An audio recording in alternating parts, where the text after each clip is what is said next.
సహాయం చేయలేదు ప్రభువా.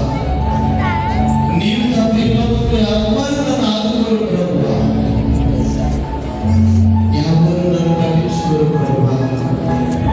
నేను దుఃఖంతో నీకు మొరపెట్టుచున్నానయ్యా. యేసయ్యా, యేసయ్యా, మా ప్రార్థన ఆలకించు.